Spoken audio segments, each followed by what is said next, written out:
the fastest way to onboard. Thank you very much, ma'am. On the boarding system is one of the body BUDDY is one of the fastest ways, one of the efficient ways to onboard a rookie and bring them up to speed. Pair them with someone that is really vast in the knowledge of that thing, and as they see, they become. And you can also see, those type of things in the Bible. So a body system is great, but for you to be able to carry out a body system properly, you need to use there are different methodologies, but one of the methods I like the most is the EDIC method, EDIC, and you see how the EDIC method finds expression even in scriptures. Now, what is E?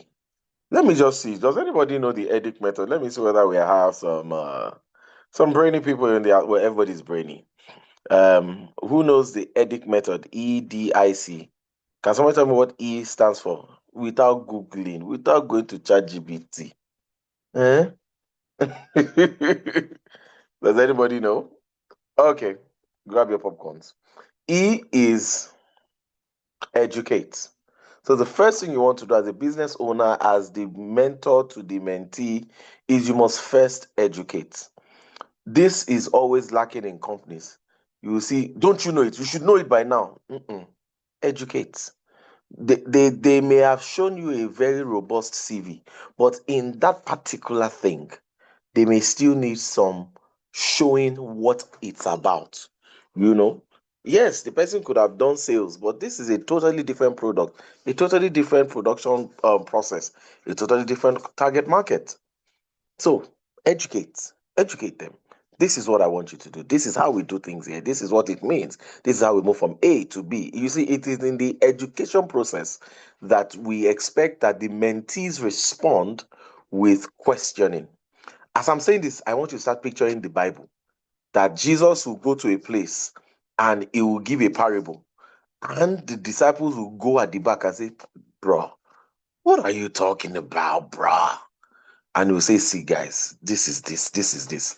What was Jesus doing? He was educating. You will find out that Jesus enjoyed teaching. You're right, he enjoyed teaching, he was educating. That's the first thing. The second thing is demonstrate. Now, what is the difference between education and demonstration? Education is like theory, demonstration is like practical. Demonstrate. And these signs shall follow they that believe. In my name they shall cast out demons. Jesus shows up to a place, he casts out demons. He demonstrates it. He shows working. He he tells them this is how you carry this thing. This is how you speak to a client. Demonstrate. Demonstrate. I was speaking to Pastor Emmanuel when he was training some of the new mentees that were in his place of work, and he was saying that he will literally pick up a call and speak to a client in front of them, and he will demonstrate how to close a call, how to win a lead. And when he's done, he will now say, "Oh, thank you very much for listening to me. And in a couple of days or in some couple of minutes, my colleague will reach out to you, and then he will hand over that lead to that mentee." Demonstrate. For some of you that are entrepreneurs, that you are in business, if they are not doing it well, could it be that you have not also demonstrated it well? Ooh, some word for you to think about. If your answer to their unprofessionalism is always shouting, maybe you have not done enough to demonstrate enough for them to understand it. If you are always saying that they get it wrong, maybe you've not demonstrated enough for them to get it right. I know you said that you came for for gist, but we might as well learn. Now, the third thing is imitate. Now, this now goes to the path of the mentee. You must give your mentee or whoever you are training the opportunity to imitate you. You must give them the opportunity to do as you do. You must give them the opportunity for them to be able to carbon copy what you've done. You see, this is where some Nigerian leaders falter, because leaders want to demonstrate, but they don't want to be imitated. Why? Once they are imitated, they fear that they will lose relevance. Forgetting that the position of leadership is not so much about how many times you stay there, but how many of yourself you can pour to other people. So you watch that person imitate you. And guess what? The Bible says, and Jesus did what? He sent them out. He did not wait for himself. He did not wait to die. and to be taken to heaven. He sent them out. He first sent a group of 12. They went, they came back with a good report. He told them, don't carry anything. Because why would he say to them, don't carry anything? Because when he goes out, he doesn't carry anything. Why would he say to them, whatever home you say, you stay there?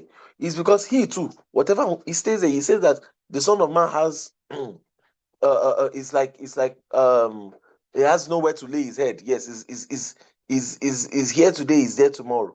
He's not so much of I'm given for pleasure. So he allowed them imitate him. Then the last thing is consolidate. Consolidate now talks about that particular staff of yours. That person also has certain things that will make them add flavor to that thing that they taught you. Or be that thing that you taught them. Now tell them you've learned all of me, but I've not seen a part of you. Okay, I told you how to dice onions like this. You have taught you how to dice onions like this. Why don't you now show me another excellent way to dice onions? Now, that is headache. I don't know why I went that way, but I think maybe somebody needed good business advice because it's also part of the relationship matter that maybe you are really not doing well with your staff or with your. Guess what? You could use this for your child. You could use this for your staff. You could use this for your department. You could use it for any place where the relationship is, employee, employer, or leader, associates, and stuff like that. So I just thought to throw that in. But saying that in response to what Fidelia said, that what did Jesus do? Jesus used the Edic method to also show us how to love people. He came, he educated us, he told us about what love is, he told us about who love is, he demonstrated it. Bible says God has demonstrated his love towards us that while we're yet sinners, what? Christ died for us. Then we now imitated him. Even Paul says, be imitators of me. So we see imitation, and then we see consolidation in the life of the disciples, and we see how that imitation has led to all of us today. Consolidation has led to all of us today having our different expressions of what we receive from Christ and how we are expressing it to our world, and that just gives God joy, and that is why the gospel moves forward. So with that being said, if you are a man in the house, can you say we dey here? Can you chat we dey here? So now I think we were double the number before I came. Sorry, before yeah. If you're a man, even though you've typed it before, type it again so I know how many men we have here. We dey here. We dey here. If you're a man, type we dey here. Are you saying that men are very obedient people in this church? Let me not say something else, because how is it that it's only 5 people that have responded? Okay. Fantastic. All right. Keep typing it. I must see. In fact, it is by your we dey here type that I used to know whether you are in this call. And all the men, I'm going to check. I'm going to keep watch. If I see you on Sunday, you will explain to me why you did not type we dey here. Uh-huh. All right. So what are we doing today? Can a man in the house tell us what the topic is? Even the Orims. Okay now. Can a man tell us what the topic is? Mr. Orims. What's the topic today, Mr. Dipo? He say this is the reason why your pastor should not know you too much. Mr. Good Arims, evening, are you Joe. there? What are we Can you talking hear about me? today? I can hear you, sir. What men want? Sorry, Hmm. what men want you to know about them? Okay. Is that all? Okay, well, there's a two parts. So, what men Eh, want you to know about them? What men want you to know about them? okay. Basically, what we want to know about each other. Yes. Coming from the perspective of the one that is the gender, what do you want people to know? So, why are we bringing this up? And I know most of us that are here are members of Hope Nation, but it's fine if we have other members. We welcome you with open arms. We love you. What we might be saying, you may see it also in your space or in your church or in your local community. One of the things that is happening right now is there is a lot of misconception as to you know What makes up a godly man? What makes up a godly woman? Is it that he's praying 5 hours, 10 hours, 50 hours, 30 hours? What makes up a successful man? Is it because he has a job? What makes up a financially capable man? Is it because he can save? What makes up, I feel like when we get into this conversation of relationship and, people are starting to ask questions, there is a lot of questions that lead to some type of conclusions. And are those conclusions the type of conclusions that we can use to make informed decisions? So rather than we having all those erroneous, conclusions here and there, why don't we just bring on the table? If I ask now, a woman, what would you want men to know about women? You know, some people said, I was reading a book, by the way, Men Are From Mars, Women Are From Venus. It's a very interesting book. Interesting. It's not theological. I did not say go and build a template around it, but it's a very interesting book. I think I like some of the schools of thought that they hold. Um, but when you read that book, you hear things about that we should celebrate our differences, that we are not the same. We should understand that man and woman are not the same, right? And that we have differences. Now, it's often said that if you can read a woman, that you can read anything in life. I don't know how true that is, but it just seems to say that there's some type of complexity about knowing the wonderful makeup of a woman, and also for women on the other side. You know, it's always difficult for a woman to say, "Oh, you know what? I found a real man. Is it in his tallness? Is it in the darkness? Is it in his politeness? Is it in his build? Is it in all those things?" So, these questions, or today, I want you to throw. By the way, yes, we can ask anonymous questions. You can just send them to me, and I will read it without your name. That's fine. But I really want us to talk about women. What are the things that you want men to know? And you can be a married. So if you are speaking as a married woman, you can put it there. As a married woman, why do men find it hard to do chores or something? Whatever it is. Let's talk about these things that maybe create some type of wedge, and for men too.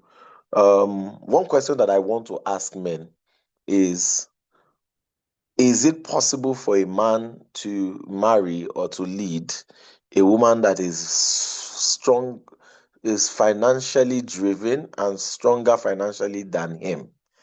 Should it be a problem, or is it what are the things that can make it a problem? Because if we say is it a problem, of course everybody will say the answer is it should not be. But what are the things that can make it a challenge? Right? And how do we attack those type of conversations? Are you saying that the woman should submit your ATM? Do people still do that? Is that the test of she's submissive? Does it mean that you must be the one to tell her what to spend? Like, do people still do that? Does that even cut it as you trust the person? So, what are the things that will make you say, okay, though she earns more, these are the things that we've established to show that, oh, the earning does not particularly, change the balance of leadership in the house. It would be nice to have this type of conversation. So, I would like us to have, a question. And like I said, it's called an open mic. If you guys don't speak, if you guys don't open your mic, well, feed just ended early for y'all. But I feel like today, beyond, the top, and I like the fact that we've been speaking about love, we're speaking about faith, we've been speaking about, you know, foundational doctrines, because it does also make us understand the type of questions that we can ask, because now we have more knowledge about who we are in Christ. So who wants to start anonymously, or you want to literally open your mic? What do you want a woman to know? Let me see whether okay, anybody. I think somebody tried to open their mic and they closed their mic. Man or woman? Anybody starts first.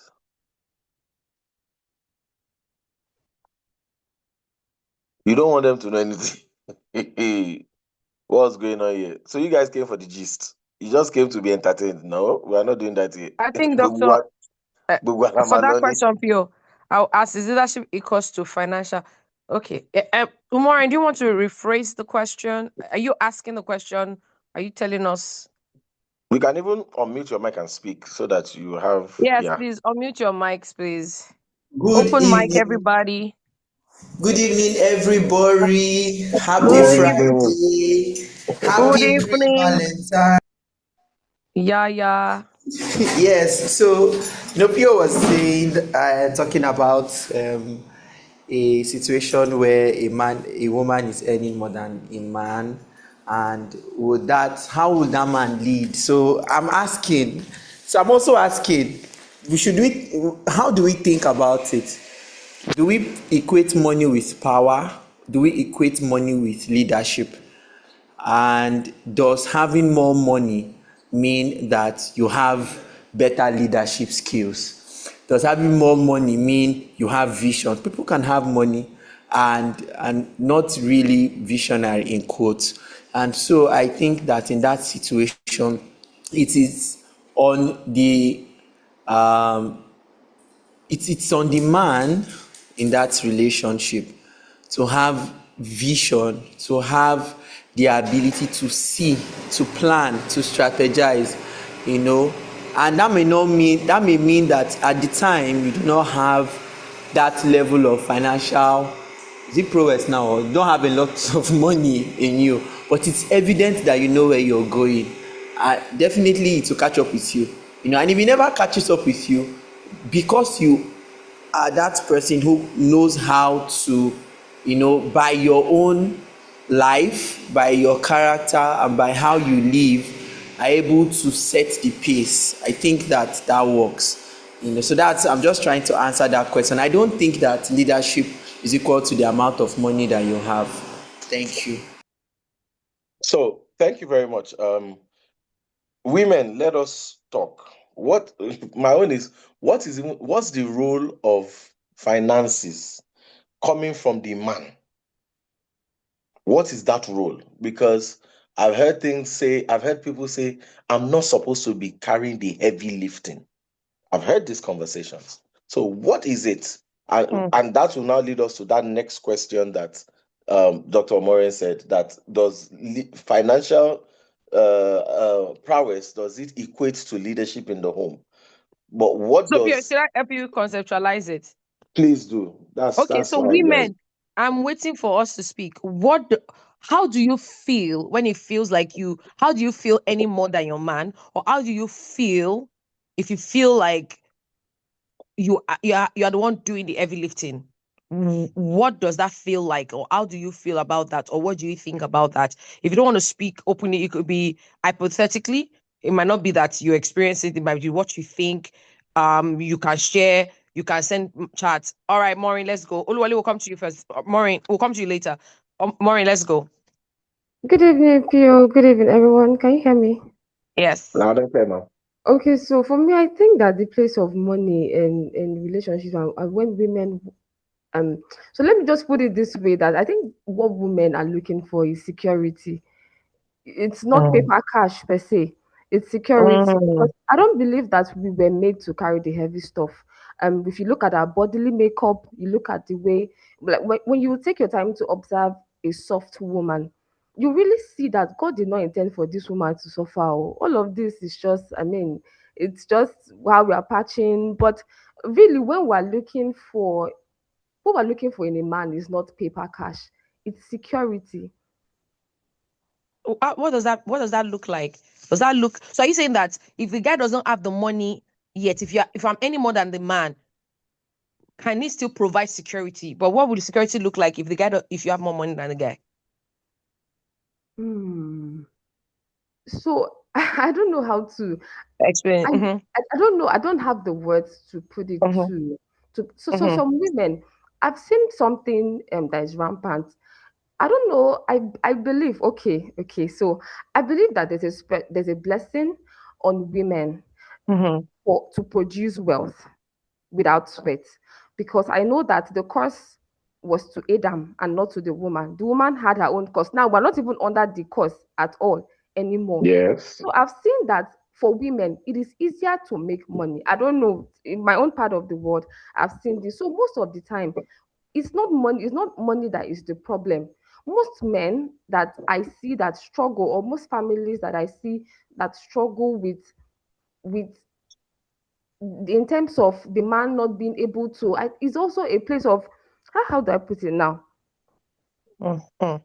How do I put I it? get what you're saying. So the I'm man is getting. not okay. So there's self-awareness here. Mm. The man is not what's the word now?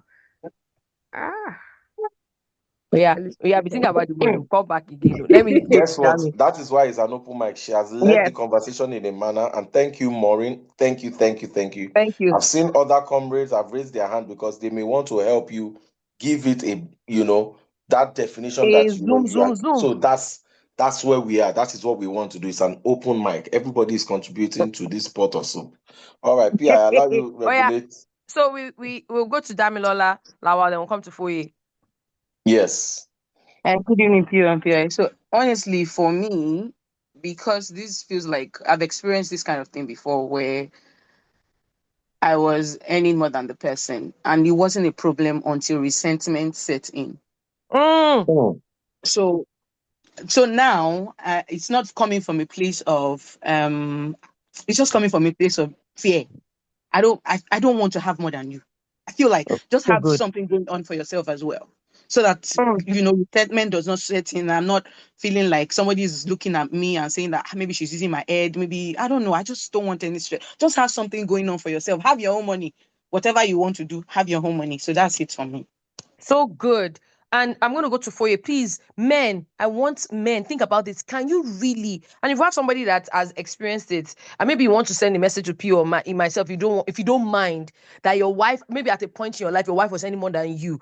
Can you truly handle a woman earning more than you? I will come because what she said, I will come back to that. So I met a woman was saying to me this week that she realized that the man also, because she was maybe anymore, he never wanted her to have something before him. There was always, it was a subtle competition, subtle this thing. So can we have this conversation based on what she has said? So Maureen was saying that security, um they want security, and maybe that security is also part of the fact that if I'm any more than you, don't resent me. All right. So please, Foye, please, you can go next, and we'll come to some of the comments we're seeing. Foye, go next. Thank you so much, Dami, for sharing. That's so profound. So she's at that point where she's like, you know what? I've been there before. I've seen a number of people, and again, I don't even know what's going on here. We're seeing a lot of this happening now. It's as if women's economic power, mind power, something power is almost getting higher than some men or a lot of men. So we'll come to that. I Foye, I can speak into that, but let's listen to.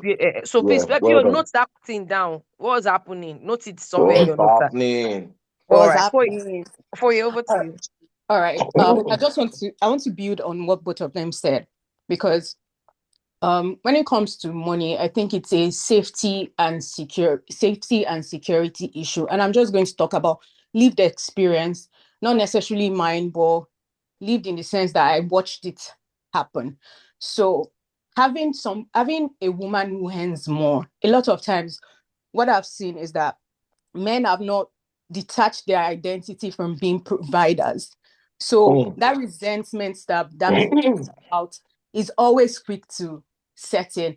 I remember having a conversation with somebody and I say, okay, what happens when you lose your job and you can't provide? Does that stop you from being the head of the family? Does that make you feel less than? And a lot of times it shocks them because deep down, it's a natural DNA that if they are not providing, if they are not being the one at the forefront, there's an issue. So I think somewhat is an identity thing that I think men need to sit down and say, okay, money is just a tool in leadership. Money is just a tool to be the head of the home. It's not the entirety of leading.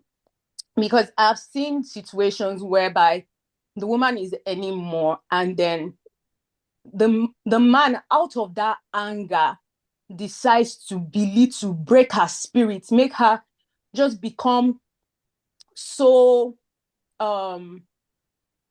so less than of herself, And it was almost like a two-pronged attack that was happening. And at the same time, started to put all the burden of anything finance on her. So, and growing up, you start to hear things like, do not let a man know the extent of your, even if you can do it, don't let him know you can do it. I remember telling somebody that, see, I am very much, I feel safer to be naked with you physically than to be financially vulnerable with a man.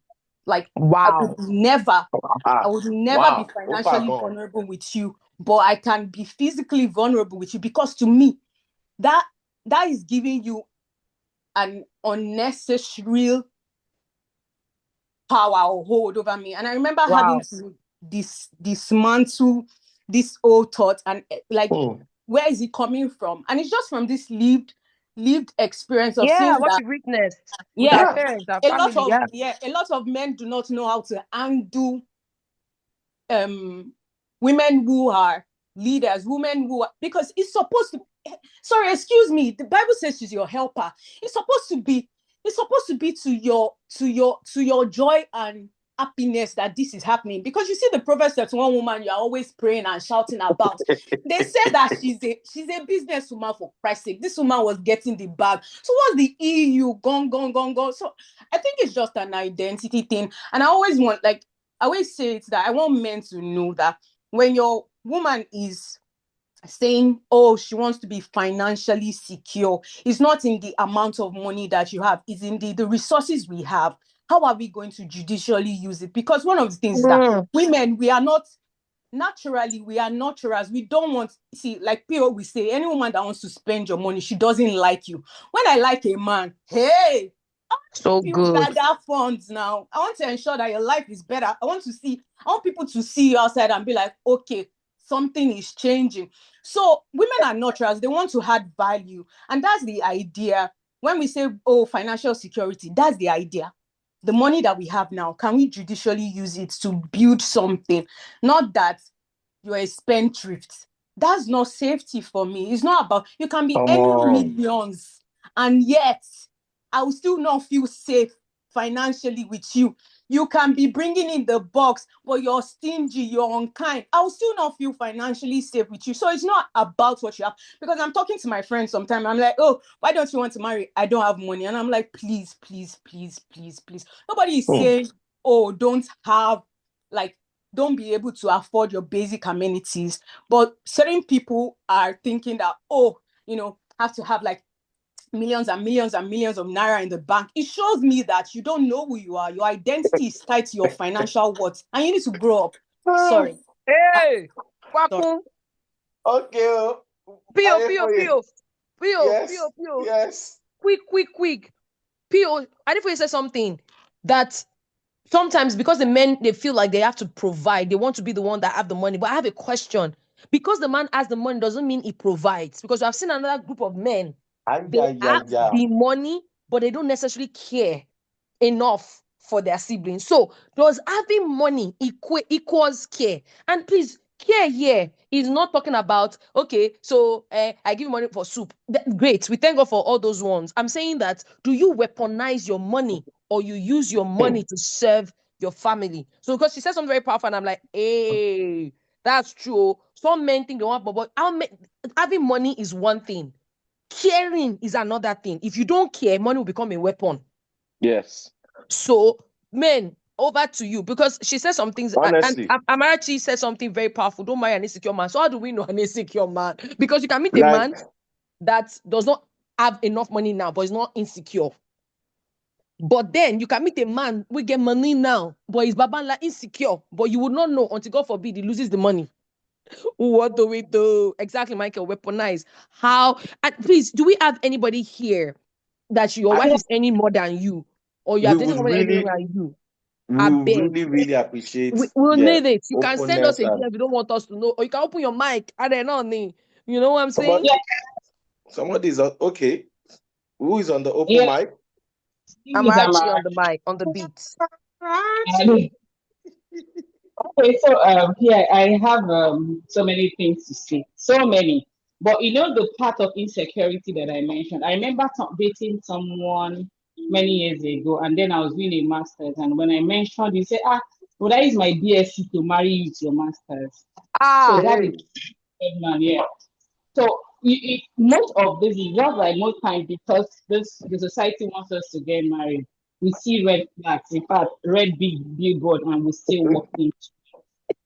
In terms of, I've been married for this is my ninth year, and the money dynamics in marriage can be funny. My husband runs mm, a 95, a solid 95, and I also run a business. That means that I have a steady income month on month, and you know how the business steering can be. So yeah. I can actually speak to the dynamics of money because I have been there, I've done that. And I can tell you something, it's not about the essence of marriage is marry the thing I will always advise someone, marry someone who is secure in the whatever they have and marry a Mm, kind. Someone can mm. have the world and will not contribute. And someone will Yes. have bring the entire 10 naira. It's just like the widow that brought her money in the Bible, and the Bible At and Jesus said all. that that Those is right, might, yeah. you have. So it's the same dynamics in marriage. The whole 50-50, 100-20, 50-10 rule. For me, in my home, it does not apply. Now who get nine bring? And we Come run it on. down. We have tabs. Okay, this is on your tab. This is your tab. Can you take it this month? I can. I handle it. I can take it this month. Don't worry about it. We handle it. Because we'll find out that it's not about what we have, but who we have, which is we have the both of us. Whatever comes, we know that together we can weather the storm. When the business is good, we are fine. When it's not good, we are fine. Because I married a kind person, and I myself, by the special grace of God, I'm kind. So I think that is Mm. for me dynamics, kindness, and marrying someone who is not insecure. I think Koye mentioned those gifts, that insecurity part. People are stingy. I've dated people, oh. So I think I will stop there. So thank you so much, Sister Marachi. And this is me now speaking from a man, and I'm guessing now we are going to hear men. And men, please don't only type on the comment section and stop typing only jokes. Let's talk. These are business issues. Even I just said they have removed all the Christmas decorations. Life don't serious now. Let's talk. This conversation of let's not marry a stingy man. Now, women sometimes is there a how do you know a man that is stingy when the way you measure that he's stingy is because he does not give you, but why he's not giving you is also because maybe the money he has is not enough, or is not enough to wow you the way you want you to be wowed, or there is comparison of how others have shown that they are generous and he is not able to now give to that level, and because of that he has received stinginess. How do we balance it so that a man that genuinely is building something and does not have that spray of cash in his trying to, gather and, keep everything, does not now look like he's stingy? And if he's now blowing everything, does not now look like he's just trying to win your validation but secure your hunger in the future? How do we balance? Mm. What are the yardsticks that make you know that a man is financially kind? Okay. Pio, as one married to a kind man, I will answer, but let's hear other people. I think there are ways we can know if a man is kind. But what you raised is so key because right now I feel that we are also having a lot of unkind women wanting to marry kind men. You also want to eat the man dry. You also are, I mean, women also must define, you're not married to a man, they should put you on salary as what? There's a You level see, of awareness that needs to come. They should, I mean, what are you talking about? Like, the man is not necessary to bail you out. Do you know what I'm saying? So, I mean, maybe other women have another point to say, because a man is giving you money now and putting you on stipends. It's not a sign that is kind. It's a nature. Kindness is nature. Giving you cash can be performance. You will see the nature, and kindness is not tied to me. How is it to other people? Kindness is not is when it's me. If it's that it's only you, it kind to mama is not kind to you, it's performance. Your eyes go clear soon, soon. You understand what I'm saying? But let me hear other people in a minute. I want to hear the guys, men that are any more, please, wherever Okay. you were, would like to hear you. So I saw this Oluwole, person. Tosin was saying something, then we'll go to Oluwole. Tosin, Oluwole, and Okewa. All right. Good Okay. evening, everybody. Erin don't mess up, and I'm loving this. Open mind. Sound Good Daraba. evening. So to add to what Amarachi said, there was a point COVID happened, let me use that word. I had to pack up the business. We're only living on my husband's salary. If I didn't have a kind man, and how would we have survived? Because at a point, because of COVID, I had to be like, okay, your salary alone can't pay the children's school fees and rent. So we had to make decision. Well, we withdrew the kids from the school they were going to. Wow. And so in that regard, what I wanted to say is that sometimes we look at our partner and say, oh, they are this, they are that. What of our own reaction to situation? How do I react? Like, okay, a lot of money was coming in. We had 2 income household. Now we only have one single income. What was my reaction at that point? Am I like, oh, you have to borrow so that we can be okay? I'm like, even when he didn't want to withdraw the kids, I'm like, we can't afford it. I'm not going to live above my means. This is what we can afford at this point. Let's take the kids away from. And when things go back, we'll take them back to the school we want them to go, and thank God for that it happened. So we want kind men. Are we kind? So We good. want a kind partner. Are we kind? Are we ready to, there's this thing now that social media is doing. The guy has to be ready. He has to have the money. He has to have good job. I don't want to suffer, baby girl life, all that. But I found out that there's beauty in building together. There's the beauty in sitting down together, planning our life together, and seeing that, oh, some of the things, because we had, when we're going to get married, we did a 10-year plan. Like, in 10 years, I want to have this, I want to have that. Not everything that we planned, we have it. But I could look back in 10 years, and we're talking about our first apartment, how at the point we couldn't afford some things, but now, like, we could afford things. Because one of the things we did was we weren't eating with 10 fingers. We were like investing. We're like, oh, this is the plan we have for our family. This is what we have and everything. Also, in PIs, how do you know a kind man? How is the guy to his families, to his sisters, to his mother, to his cousin?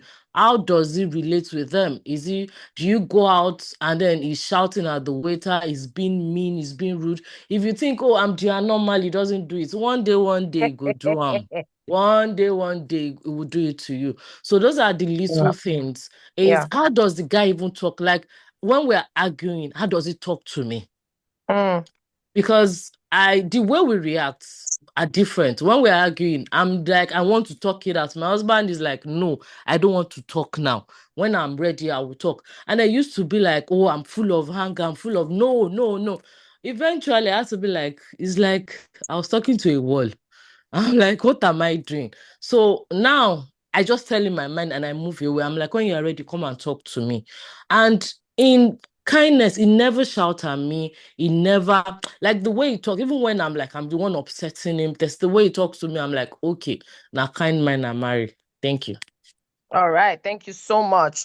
So someone is asking too, is he only kind man? Kind man? No, he's not. We're not sexist here. It's not about man. As I said, there's some women who are unkind. The things you are asking for, even you can't give yourself. And so that's why marriage is not a bailout. Marriage is not a bailout for what you hope to have that you can't have. Marriage is not supposed to be escape from your family and your family trauma. Marriage is not supposed to help you to deal with how mommy did not provide for daddy. How daddy did not provide for mommy. So you say, I won't take what my mommy took. My dear, that's not what we don't do that, yeah. All right. So we're going to go to Let's go to the next hands, yes, because guys in hands on the pain people. Yeah. Oluwale. All right. Good evening, everyone. So I feel when it comes to the issue of money, I feel like, like everyone has rightly mentioned, that I feel like there's been a lot of misinterpretation of scriptures when it comes to the aspect of provision. That now, back then, we in the olden days, there was this compound system. Man had big compound, man had 10 wives, man had big farm, so he provides for everybody. So, but one of the things you'll find in those particular situations was that was the only thing that man provided. Most of the time, most of the time you find out that they were wayward children. So there was wisdom lacking. So the problem with that was not communicated to a generation and it kept on going, whereby the identity of a man now was based on um the kind of job he did and stuff like that, and there was now deficiency in other parts, which is, something I have seen personally in some spaces whereby you have a lot of great guys, but they can't the dreams of their wives die because they don't have the wisdom to support their spouses in chasing their dreams. And that's where things, I even unfortunately I have a friend who has gone separate ways with his wife because of something similar. Mm. And he made a statement like, "Oh well, Hmm. since you're already working as a doctor now, I guess we can go our separate ways." You know, Wow. it just showed that, and unfortunately for me, I didn't even get to know about the matter till things went south, and I Wow. mean, still praying for them, Sha, but so stuff like that. So I feel like it's a wisdom. The other ways I feel we men can lead is wisdom. Like, are you interested in the purpose of your spouse? Mm. If things change, can you support the dreams of your spouse? Can you, I've heard, and not to put you and Pia on the spot, I've heard, I mean, Pia and I shared on this call that she's writing some of her thesis and Pio is studying same thesis in order to ask her questions to support. Those little kind of things is support. Like, is I have a mantra and I believe the Holy Spirit helped me that because somebody is with me does not mean their purpose dies. Because that's Mm. what happens in most of the typical marriages in the past is once the woman marries, it's like, oh, she moves to the man's house. She just moves everything. It's like everything that has to do with her just disappears. Mm. But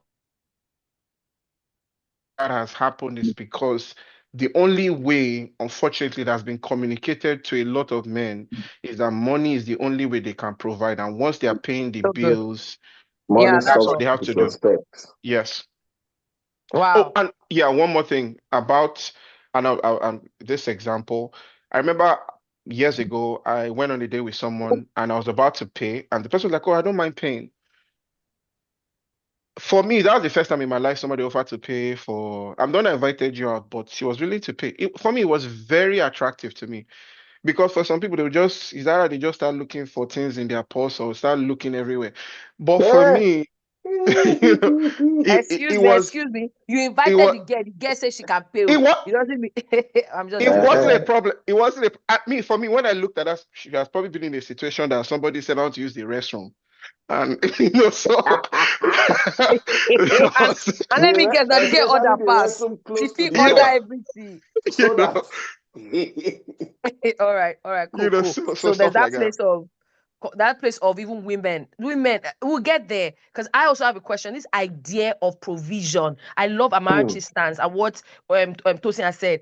Things can swing. Single, hear me. Things can swing. I know people that they were balling in Hmm. 30G, Hmm. big, and Hmm. everywhere.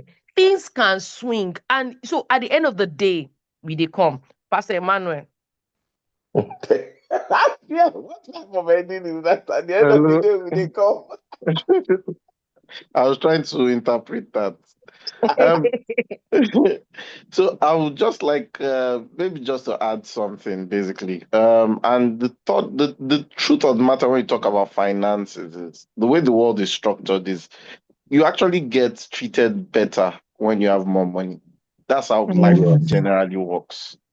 You Yes. know, the reason why James wrote the book of James, he was writing to a church and trying to warn them not to bring the way the world treats people into the church system, mm, So, but in life generally, the rich get treated better, mm, So, a man gets honored not just not just in Christian circles.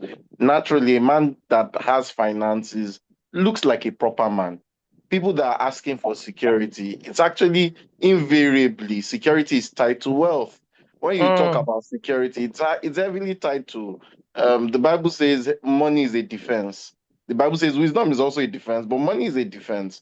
Usually there's less trepidation with a man that can pay the school fees, that can do that. You get what I'm trying to say. So what I'm just trying to say is that usually people get more respected when there's wealth, and people get more accolades, or people are more friendly to them generally when there's wealth. So, and the reverse is also the case. The Bible says that nobody wants to be a friend of a poor man. Even when you look at what a successful man looks like, the way the world typically defines what a successful man or a woman looks like, even what we define a successful ministry is usually Mm, by wealth. It's usually by the outwardly. It is mm, only God and the people that choose to share his vision, that look into the heart. It is only God that doesn't look into people's pockets and all that. The reason why I said all this is just to drive up a point that it is very possible that a lady that is richer than her husband can despise, and we should not ignore that reality. We shouldn't mm. just say that men are running away from women, and those men are insecure. Those men are, yes, it's a fact. They are insecure. It's actually a problem. But the truth of the matter is, a carnal lady or a woman ruled by the flesh that is richer than her husband most likely will not respect him. The husband go Mm, collect. Oh. Yeah, mm, so I just wanted to drop that there. And most mm. likely will resent him. I've seen situations, I've heard of situations of two civil servants, they started marriage, but one entered a place in the civil service where he could get a lot of bribes. And before you know it, our wealth astronomically improved, and she despises our husband. So those things actually do happen. So I think one of the solutions to me would be, how can we behave like children of God in marriages? How can we ensure that the perspective we have, we're actually seeing each other through the lens of God? That means the woman is honoring her husband not because of what he has, but because of who he is in Christ that she's seeing, because she doesn't Mm. know him after the flesh. And the man is loving the wife not because of how she looks physically only, which is meant to love, but because of who she is. So just wanted to drop that there. Thank you so much, Pastor Emmanuel. They So, Pastor drop Emmanuel, you're heavy. saying that is a human issue much more than a gender issue. However, I want to ask, anybody can quickly check this out. If we do a quick poll and research, do we find more? Do we have more men? Have we had more conversations, more clashes, more women coming for counseling? Pio, you can also speak to this. Do we have Mm, more women complain about the men not able to handle their largeness much more than men complaining that the women is undermining them because of money? mm. A rhetorical question. We could probably do an empirical research and ask these questions. And I said that to say that I agree that it's a human nature. That, because what Pastor Mane says is very powerful. If a woman too does not truly respect her husband and it's money that made you to marry somebody, Mama, you collect. Because at the end of the day, it was money. It's not honor or respect. Money makes us the same. Me and my driver were in one of our cars. They did not send us. We were in another car. If you see the way they wanted to almost lick the floor, the same, nothing changed. The car just changed. And that car signaled status. So if you too, as a believer, that's how you are knowing people. Wow, problem. Do you understand? So, So so yeah, yeah, Pio, so, before we go to the next person, go ahead, sir. yeah, you've just touched on something so vital now, and I think that might be some area that we can look into. I was reading a book by Kenneth Hagin, and Kenneth Hagin said that a carnal person is not an unbeliever alone. He says a carnal person is a believer that does not do according to our belief system. Mm, And that got me thinking. It means that I can be a believer, but my worldview of money is the world's worldview of money. mm, Meaning that I can still come in Christianity and say, I'll be a loyal wife, but have money, mm, because I would rather cry in a Bentley than to be laughing in a napep. I just took a world system for money and I templatized it. I am carnal. In fact, that thing went as far as talking about, do you know that when you say, mm. oh, this is my favorite pastor, it's carnality. I was like, Yes, sir. Yep. yes, First because Corinthians 3. exactly. That there's a lot of carnality that we've taken up. And you see, the problem with life is anything that checks your morality and does not raise a trigger is licensed to rule you. So good. Anything that you does not raise an alarm in your mind. So if you have taken a worldview of money of I cannot suffer, you will most likely get into marriage and you will look at your man as the one that made you suffer because he does not have. But if you were single and you were suffering, you will not look at it as it is your lack of man that is making you suffer. You will most likely say that you are the one that I need to get more jobs. But the moment you marry, it becomes this man is supposed to be the head, and we are where we are. And these are the things that make conversations happen. I will say this and I'll give the floor to other people. If your motive for making money is wrong, your motive for spending it will be wrong. Wow. Wow. If my motive is I want to make money so because money stops disrespect, I will spend money so that And so I respect. can lord honor over My God. myself. So good. If I Wow. marry from a wrong reason, I will display the wrongness in even my character. So I see that the reason why a lot of people have issues with money is because number one, lack misinforms us about the need for money. Having it in abundance and unregulated also misinforms us about the need for money. That is why we cannot use the world system. That is why Jesus will be talking about a church and about somebody that gave most and he went to a widow's mite. And that thing blows me. Why the word might? Because in the eyes of God, it was mighty. So If good. we know that our source is God and not man, if we have financial downtimes, like Sister Marachi was saying, it will not be a case of it's you. It will be a case of what do we have in the house? Who has it more? Okay, you take this Yes. one now. Yes. Okay, now generally, what all of us have together, can it aspire to what we desire? No, it cannot. Okay, let's come together and see what do we need to do. Men are in the comment section saying, me too, I like to be house husband. It is still a wrong motive because you have made it feel like as if this thing must be split. When a man says, does it mean that men were called to suffer? It's because you have seen workers suffer. So you see, and I'm intentionally targeting this, not targeting you, but telling us that can we all sit down and say, what mindset am I running with? Is this mindset accurate? Why does a man feel like he's cheated when the woman is sitting down all alone in the house and she's not lifting anything? Why does a woman feel she's being cheated when the man goes out and comes back and she's the one that has to cook because she also went out and came back? All these things, I'm not saying they are bad or they are good, but they should just make us think what is fueling it. From what is fueling it, you may be able to see whether you are carnally minded or spiritually minded. I Wow. still So open the good. floor. So good, Pio. That's so good. I will come back to that. So people have said, even if we have data, because men don't talk, we won't know women that have been disrespectful to man. So I think I agree, Pastor Emmanuel, in the sense that it's a human thing. Money, God liking money to mammon, meaning it can be a god. And if it's your God, the way you handle it to be different. Either ways, the way you handle it to be different. You might. So we need to begin to process what that means. All right. Henry, over to you. Okay, yeah. Good evening, everyone. Good evening. Okay, so what I would like to talk about, we've been talking about how money is a critical factor in most relationships. But I don't know if we understand that what everyone is looking for is actually respect. It is the reason why someone who has money, for example, let's take our current president. He was known to be a very, very wealthy man before he became president.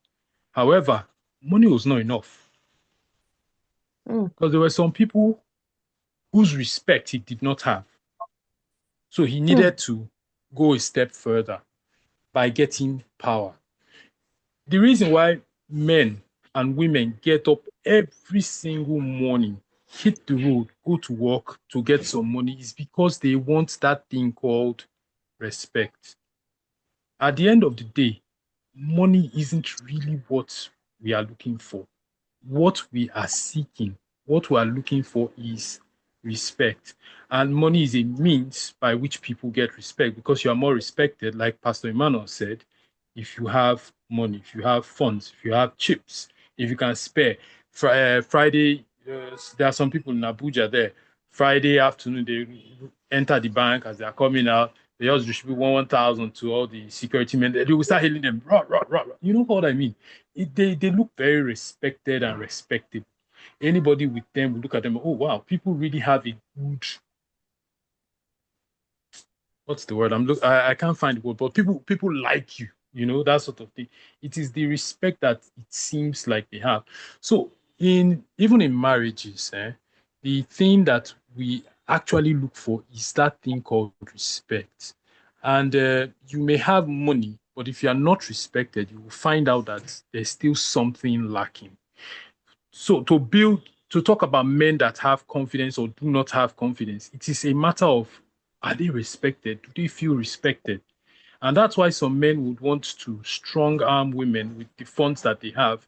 Like Pia said, put the woman on a stipend as a salary. Don't worry, don't work, just stay out, take care of everything. Why? They want her to look up to him so that he can be Oh, respected.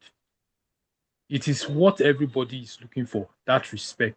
And some people have an unhealthy need for that respect. Very, Mm. very yes, sir. unhealthy, that they become toxic. They become megalomaniacal. They become all sorts of Hey, big words in the Hey, dictionary. You Ekwe Brother understand? shapa me So Michael. water. it's just that thing. It's not really money. What everybody's Mm, looking for is respect. So if we can get that respect, if you can give that respect, you may find out that the money issues may become a little less. You may find out mm, that it isn't so bad that you don't have so much, that you can mm, still mm, fashion a life together.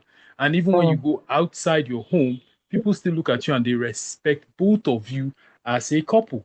You find out that it's really not that bad.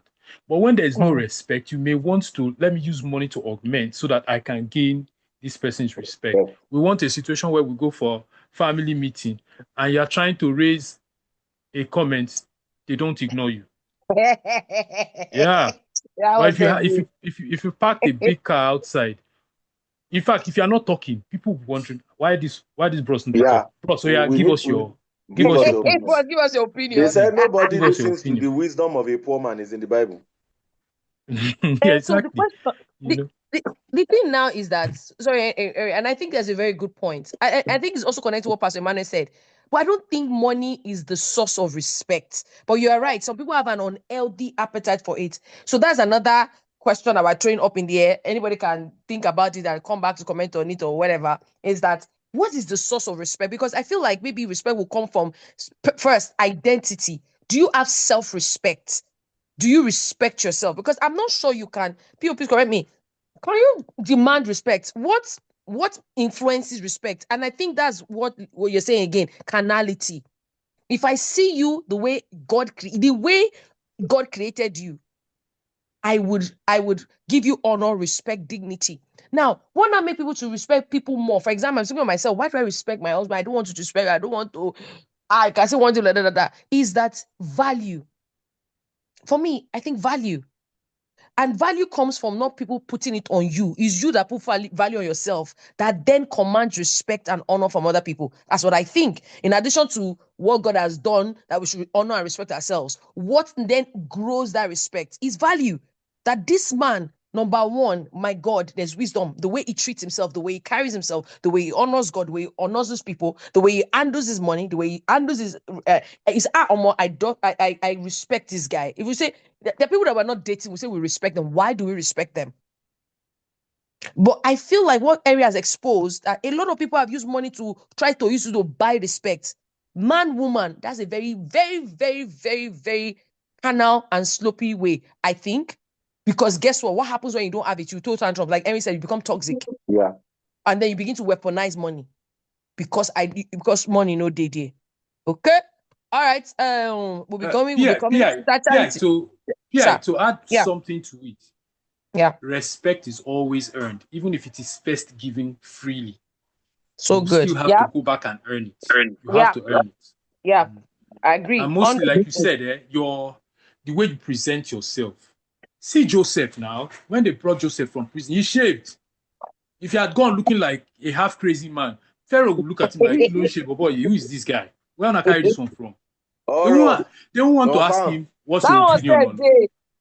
Yes, now they won't want to ask him, "What's your opinion?" They won't be. Wow. You Hey, want to want to ask him what's wow. his opinion. Like this guy, nothing good can come out from this because he Wow. doesn't look respectable. So you must earn the respect. You must behave in a respectable manner, in a Mana. respectable fashion. And sometimes, like we say, even this Christian way, you keep yourself pure. It's respectable too. Mm. So let's not Mm. look at the way of the world because the world has tried to tell us that it must be money or nothing. No lie, it's not true. There are men that So don't good. have money that we respect. And you may not think of it, but go and date back, look into around you. You might find some people that they don't really have money, but you respect them for one thing or the other. It's still respect, it's earned and it's theirs. Okay, So okay, good. that's it. Thank you so much. All right, Dr. Charity. Hi. Zuma user. Please help us put your name now. So I don't call you Zuma user. Help us fix the name. Thank you. Dr. Yes, and if Charity. you're a Yeah. member of Hope Nation, your attendance no go count because we don't know Zuma user. All right. Okay. Hello. Dr. Cha. Good evening, everyone. So Good I think evening. one thing I want to say is that, especially to our ladies, I think that before you get married, we need to come to a point where you know that God is your source, not a man. The culture has defined us and has created a system where we think that men are the source, and so we put that, oh, he has to have this so that you can survive. So we think that our survival is based on, or the things we'll have in the future is based on what the man has or his where he's stationed in life. And it's ultimately not like that. And so because of that, we look at the wrong things. And so I think that we need to look into our identity and actually who is actually the source. Even if you're married and he makes more money than you, the man is still not the source. Your husband is not the source. God is your source. Even while married, God had to rebuke me one day. I was going to say something about money, and I felt like I had heard it. Shut up. He's not your source. I am. So I think that you have to grow to the point where you are very dependent on God, and you know that it's not a man that will fund your lifestyle. He's also an instrument that God can use to. Mm.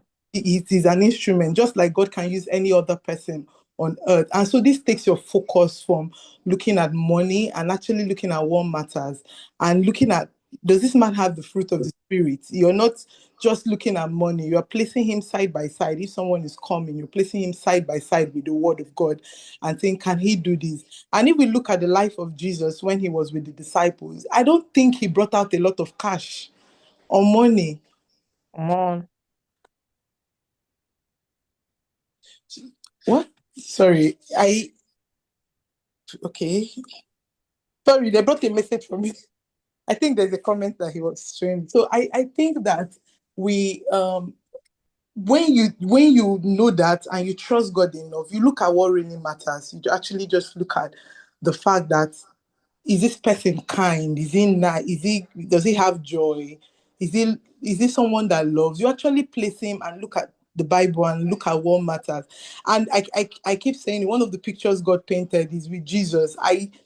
Jesus led his disciples, but we don't have a lot of accounts where God talked about Jesus was giving them money. And that was the way he led them. It wasn't about cash. It wasn't about money. It wasn't about buying them things or anything. But they were led. After the 3 years Jesus spent with them, someone like Peter, who was a fisherman, could grow. So those are the things I was looking out for. Would this Mm. support my growth? Wow. A fisherman is standing with someone, he's standing in front of men and he's preaching to 3,000 men. Where did he get that strength and audacity from? So these were things I was looking out for, especially because I grew up in environments like where men will not allow women do anything. They Mm. will they were not going to grow. So it was very important to me that I don't come out of that environment and fall into another environment. So bank account was not your first. Was not your So first. no, it was never. It was never. And I felt like one of the scriptures also about marriage, I think just before I married, that I knew was that when God created man, he said he created them male and female, and he gave male and female the mandate to dominate. So it was, I felt like Good. it would make well.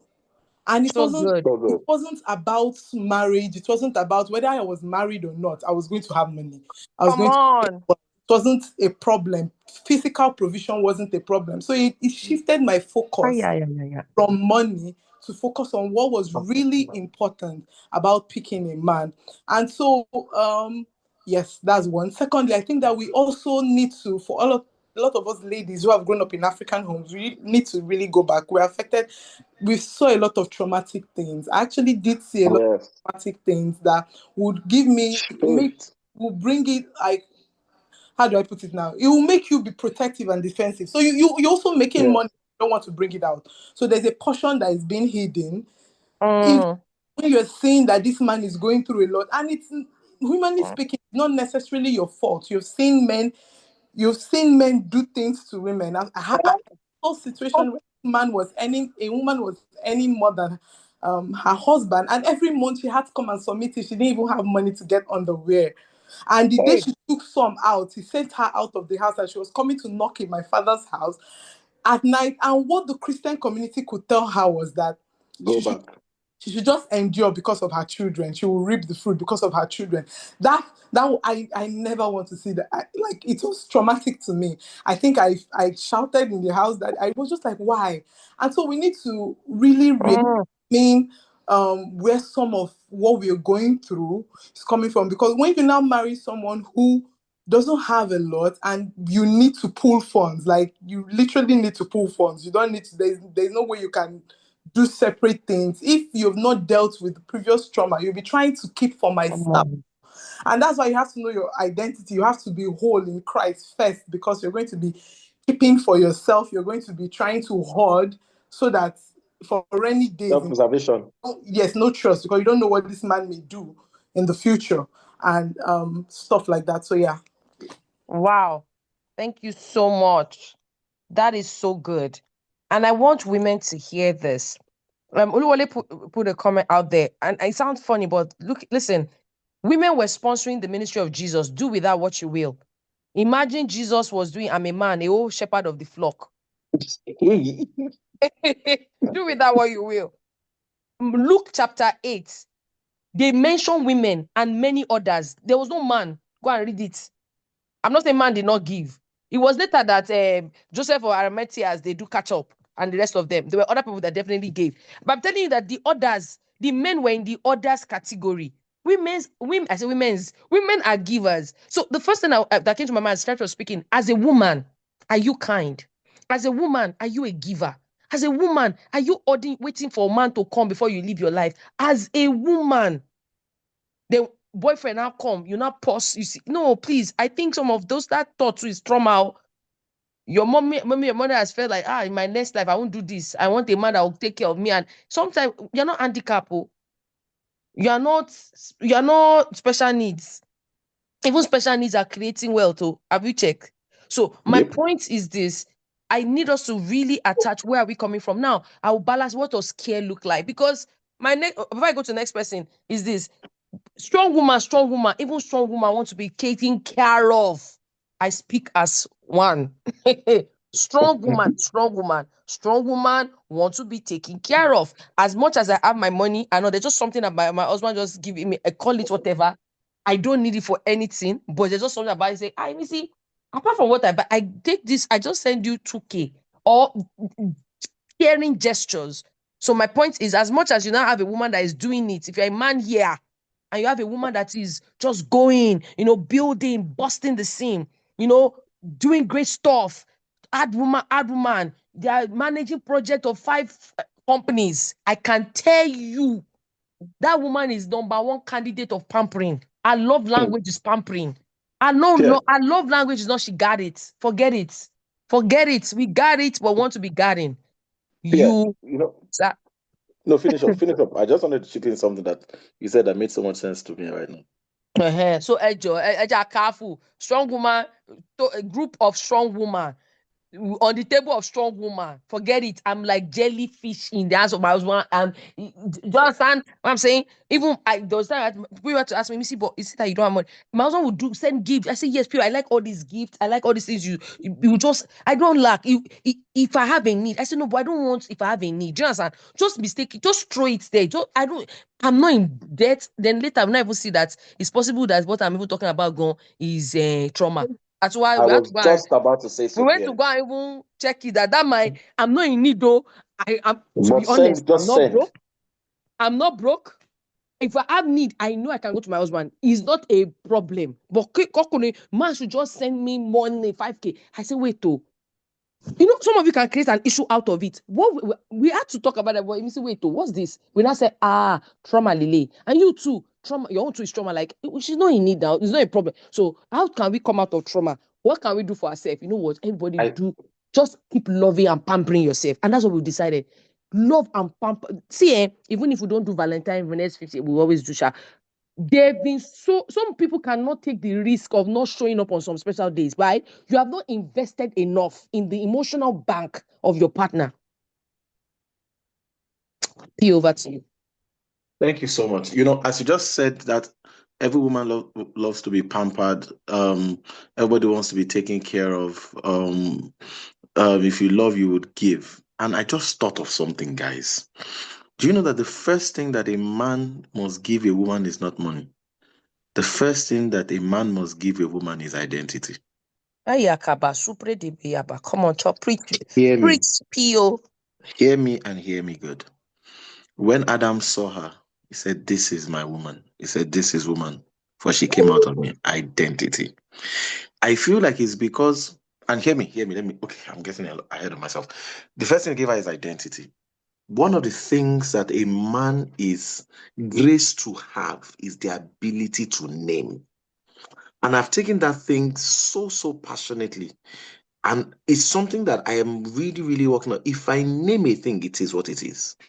So Yes, sir. now, a man sees his wife and he says, "What am I going to do to adorn this thing, this beautiful work of art from God? Seeing that she is the bone of my bone and the flesh of my flesh." If she lacks in resources, a man should have an instinct to be able to meet her at the place of her need because you're a Hey. reflector of God. Now, for the longest time, PI's need was not finance. I can sparsely count the time that PI's need was really finance. This is a woman that has done welfare pay for years before she met me, and money will show up for the things. My wife is not materialistic. My wife has never told me I'm tired of Mercedes. I'm tired of Honda. Let's drive Benz. I've never seen that part. So when I see the little periods where she's a bit low on cash, it's like as if I want to use speed to quickly overtake and meet. But guess what? God now started showing me that, Olumide, have you noticed that one of the strongest places that you come through in your wife's life is not in money, is in the words of affirmation and speaking of Yes, sir. identity. Yes, The sir. pastors can attest to this, and I can only say this because it's house. Name Pia me, was name me, sir. Give me name. Name me. Pia was about to do a presentation with some people, some external, internal, blah blah blah blah blah blah blah. I find out that every time Pia is in a space where she's either flustered or she just needs affirming or she needs, I found out that in most often than not, I break into the prophetic. Yes, sir. And it was supposed to be, you guys just pray for me. And I'm saying this because if the pastors can bear me witness. She said, "Oh, you guys just pray for me. I'm going to be doing something there." And it could have just been "Oh, Father Lord, we thank you. Go with her. Let the power of God overshadow her." And I was speaking, and I knew that I had broken into the prophetic. I knew it. I knew it. When I finished, I knew that no other person in that group of place or those group of people could have done that thing more than me because I am a caregiver. And it is not only in money that I give care, I give care in affirmation. You see, if a man is to find relevance, it will not just be because you gave cash, it will be because you Aya. fixed a need. At the time she finished, she said, yes. Oh, thank you. I understand this. Do you know that, men, you can be a caregiver to your wife by the ability to ensure that no sickness comes around her? There's a time in PI's life, she will have some bouts of, and I will just come and I could just start singing over her. And before you know it, she will sleep off. I'm sleep off. Oh. I will always sleep off.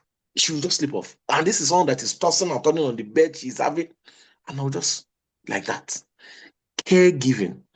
If it now becomes in the area of finances, the same way the prophetic came out, you will find out that the money will come out. The problem is that there is this stereotype, which is where Pia was talking about, that we already have the number one rule that a man should take care of me must be in the area of finances. Guess what? Some of you will be multi-billionaire people, but you will still be broken people. Because what God used that man to fix was not the money you already have, was certain identities that he's supposed to call out of you and certain identities that he's supposed to place inside of you. So you can find yourself in that equation, and God will look at the two of you and say, you have the prowess to make money, but you're a woman. And I will make sure that you have a lot of that. But this man knows how to use wisdom to call out things in you. So I will not make sure that he's emphatically running in the same speed of light financially, but in other areas he's complementing. And that is the divide, that you can never be lazy in marriage, either as a man or as a woman. Yes, sir. If you hate work, you can never marry well. I'm sorry.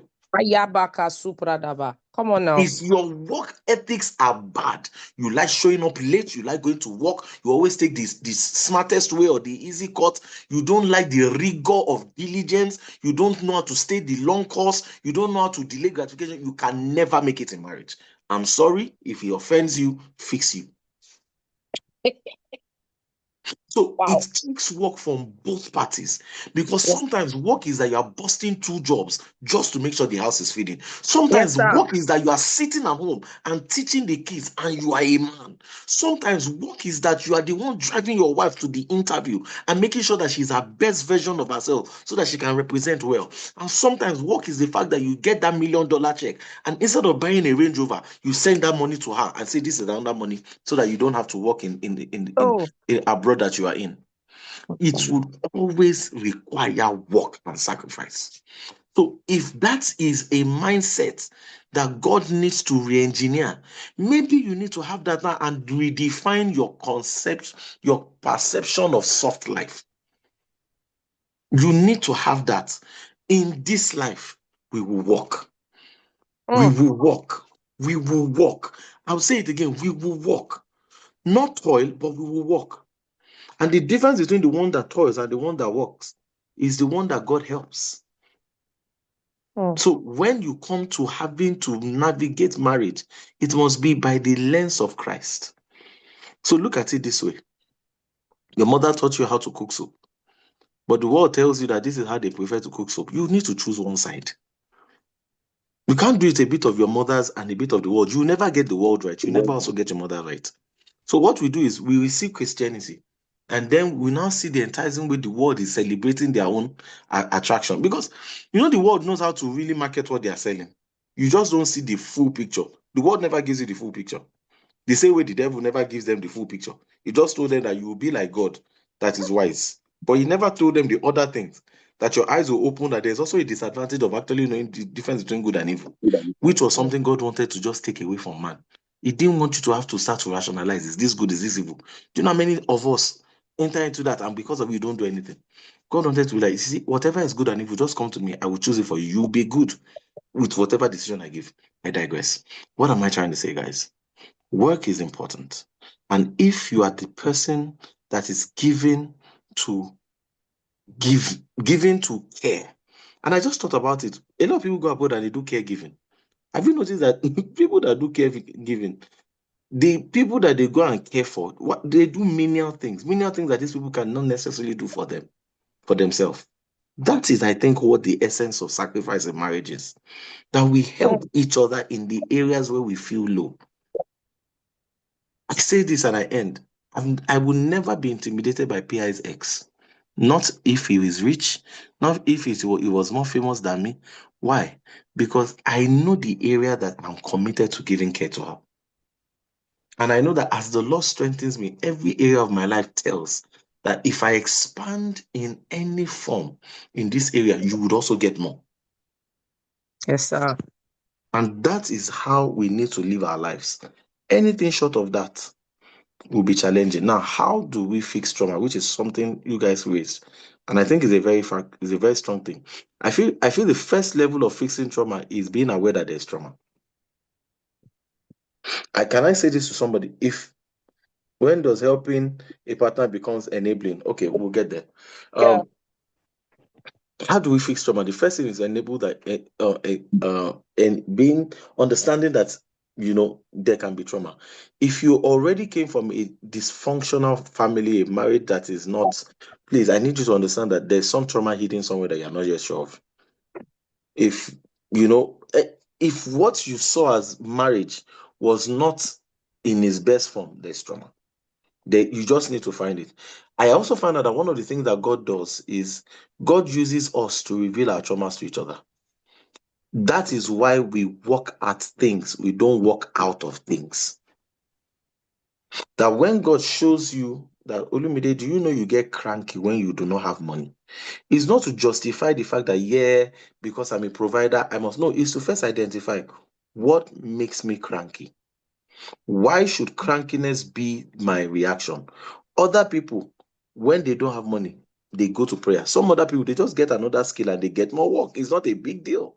Why is your own cranky? Why is it mood? Why is it silence? Why is it anger? Why is it touchiness? You must deal with it. That is you, God showing you to you. That's nothing to do with whether your wives.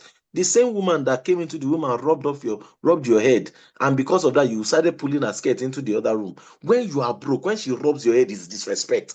Why? Oh. You must start to understand that, okay, these are my triggers. The second thing you need to do is tell your partner. Because when your partner knows that you have a cut, they are gentle about how they play in that area. Babe, do you know I get a bit like this one? Yeah. Okay, I'm going to read books. I'm going to do this. I'm going to pray. Support me. They know that, when Olumide does not have money, I need to manage my needs. I found that for me, because I didn't like saying no to PI, the only way I was voicing it out was crankiness. So I'll be doing, but I'll be doing grudgingly. Open one wants you doing grudgingly. Don't say that, PI, I don't get money now. I'm a bit strong in cash. Those conversations. Number 2, 3, try and fix it together. Don't say, let me go and fix it alone. Because the moment you get married, that person becomes connected to your trauma. You can either pass the trauma to her, or you guys can kill the trauma together. Create a plan. Okay, how do we support? How do I support you? How do we do this? Genuinely, some men need to get more jobs. That's the honest truth. But it will not come just by you saying, I'll fix me. No. What are the things? I've seen men that your wife gives you a suggestion. Oh, why don't you talk to this person? Why don't you take this course? No, I want to figure it out myself. I want to figure it out myself. You would waste time. Oh man is seeing something that you're not seeing. So those are areas that I feel that we can, fix traumas. And I want to know something. Any trauma that both of you fix together, the trophy is both of you. It's not one person's. Yes, sir. The trophy is for both of you. It adds to the bank of your marriage. It adds to what you have built together. I said, face it. Don't no I've forgotten the way I said those words now. But it's about you guys, looking at it together, not walking out. Walk at it. Thank you. Walk at it, not walk out of it. A lot of times we see stuff and want to walk out. No, walk at it. Why do we feel like this? Why do we do this? Why does this happen to us? If I love you so much, how can it be that this man has once said that you are mad? Well, let's walk at it. Let's not justify why the person is actually a mad person. Walk at it. All right. Pia, do you want to speak into Thank you. something Thank you so or much. yeah? Quickly, before we go to the other people, because we're going to continue open mic next week and answer the questions to raise. I need to add this. For those that are married, right? I felt very strong to say this. For those that are married, and maybe you marry somebody, for example, the woman, you're more in a more spiritual place than the man. I keep saying it, that's First Corinthians 3. You have to know it like the back of your hand. you have to apply wisdom. I tell people, if you married at the point that maybe some people have even said they married someone that was on fire for God and then left Christ. Some have married people that maybe in the time when you guys marry, you guys were both. I always use this example, and it's not that's the best way I can say. Like you're both super, meaning you guys are not really. I mean, you can't marry someone that you guys were lukewarm and you think you marry Bishop Oyedepo. Do you understand? So you have to. I know it's tough. I know it's hard. You can always talk later, seek counsel, but there is wisdom. But one thing I have noticed with those people as well, your husband might bring wisdom, but you despise it because it doesn't look like the spiritual one. I know of somebody that they are married. The guy is just take is a carnal Christian. Is worldly Christian. Is carnal. You know what I'm saying? However, some things that has happened in her life that if she had listened to him, should have been saved from some of the problems that happened. And that is also God teaching you honor. That though it might look like he's not spitting fire, but because of the covenant of marriage, I'm not saying take all the advice because some people genuinely are giving terrible advice. But you want to be sensitive to know that, okay, not everything should be shut down like, no, no, no, he has not cover, he has not spent time, he's not following for video, he's not showing up, so that you don't miss out on things that are just common sense that it might be able to prefer solution to. Now, the other thing that Tone said, I think is very important. When do we know that we're enabling? Now, we have seen a situation where women have now entered a situation and say, they've entered one chance. Or for lack of a better word, they feel they've entered one chance, or they feel like, oh my God, what I order versus what I got, or they have seen work that they need to do. Sometimes the women take on the position of fixing. And I think it's our nature, right? How do we balance the way of supporting and enabling? I know I've heard of counselors, some of my senior counselors in marriage, they'll tell you there's some women that by nature of who they have now realized they've married, they can't disclose all the money they have. We can't pretend like this is not real. And like what Charity said, we will not be that one to say, go and drop the money and let the man because of children. And the woman now ended up having nothing. There's some things that's wisdom. Do you understand? We have seen people that have had to. I know of a friend that said literally she has trust fund for her kids because the way her husband is moving, he cannot be trusted. She has trust fund for her kids that cannot be touched. So if you're in that kind of place, you might have to seek counsel. But one of the things I've realized, sometimes I'm working But with Pia, is it not sorry? But Pia, is it not also because a lot of those men they are still in their carnal era? Oh yeah, people. They're kind of elder, but Okay. life is happening. Decisions needs to be made. So let me give Okay. an example. For example, the No, guy no, no. is. I just wanted to put Oh that yeah, there. some of those Yeah. men, they're carnal era. Some of them they say they love God, but they don't love God, right? They are carnal. There, some of them are not even born again outright, right? So you are in a situation where the man is still sleeping around, and you don't want to leave, or the man is there's this other one where, and that's why singles hear me. He's giving you allowance. You don't let me use the word like Alicia. Don't be foolish.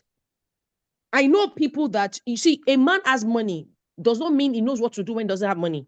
My brother-in-law lost his job, everything. The way he fought, the way he walked, the way Uncle Paul, bless his soul, the things he did just to make sure that his family doesn't suffer legally till he bounced back. I know people that are so wealthy that when they didn't have, they could not. And listen, their family could suffer for not because they didn't care, but they just could not bring themselves to.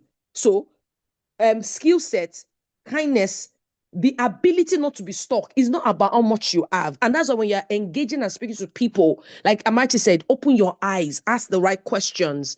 Don't be easily carried away. They give you flower. So that does not talk to egg me yepa. Do you know what I'm saying? Now, let's go back to this issue.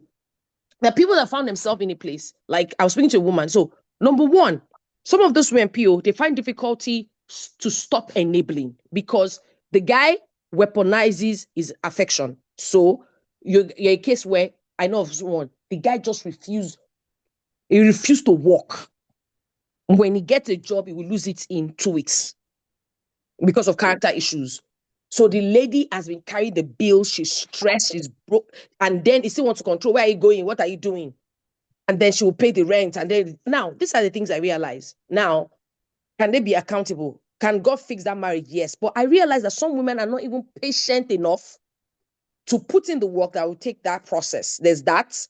Number two, they're not willing to take the stand that even though it might look like the man might then not be physical to them, but for example, Pio, like a lady in question, the guy stopped talking to me, and then it affects her. I'm not saying it's easy, but I've also met people that until she brought herself out of that being controlled by the need to be married, the need to be loved, and allow God to be a lover, a husband. And this is being real because things are happening in marriages.